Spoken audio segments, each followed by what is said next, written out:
that's just not good enough. And it's really almost too late for them to put together a platform that anybody's going to take seriously. Their platform has just been no to unemployed people, no to people who need health care, no to teachers and police officers who would have been fired if it hadn't been for the president's jobs bill that just passed.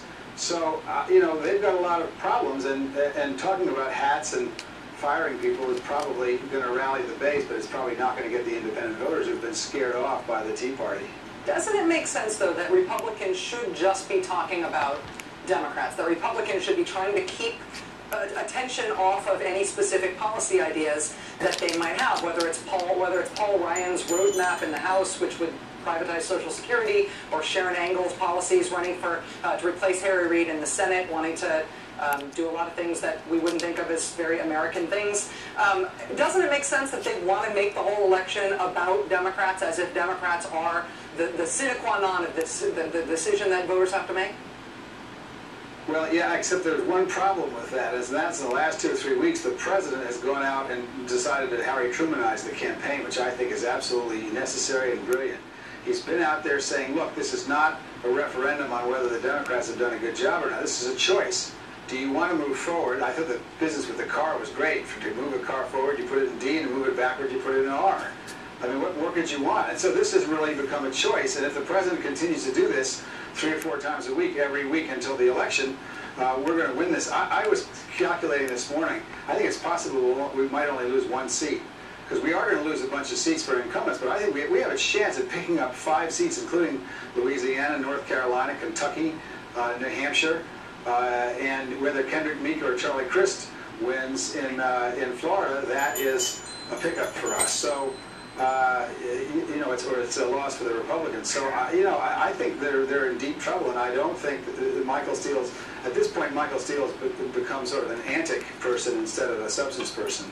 That's a remarkable prediction about Democratic prospects. That's definitely the rosiest prediction. Well, it's not. Don't take it to the bank, but I'm saying it's possible. It's you know, it's obviously tinged with some optimism. That assumes that Barbara Boxer and Patty Murray both hold their seats. So it's obviously tinged with some optimism. But I was using the figure of -5 until this week, and I think we may do better than that.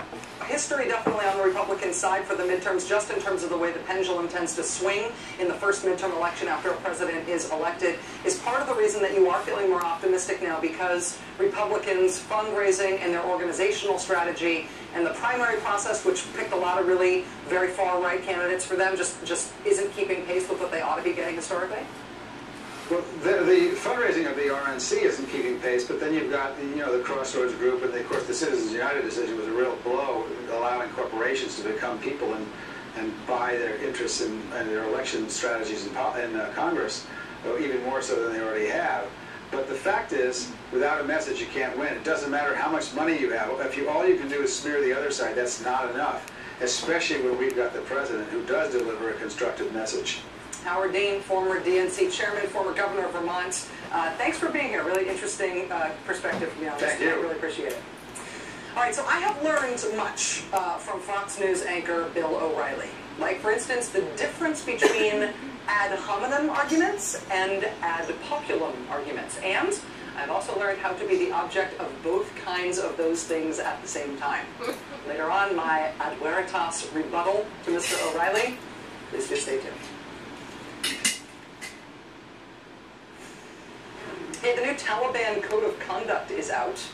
You know what that means. The old ones are going to be available for half price soon. This is something that the Taliban appears to have been doing since at least 2006, when Newsweek got hold of that year's version of the rules. We know there's a new one out because a reporter for the Associated Press apparently got one off of a Taliban fighter in the Afghan town of Spin Boldak. Now, the booklet is a list of rules the Taliban at least say they want their fighters to abide by, as they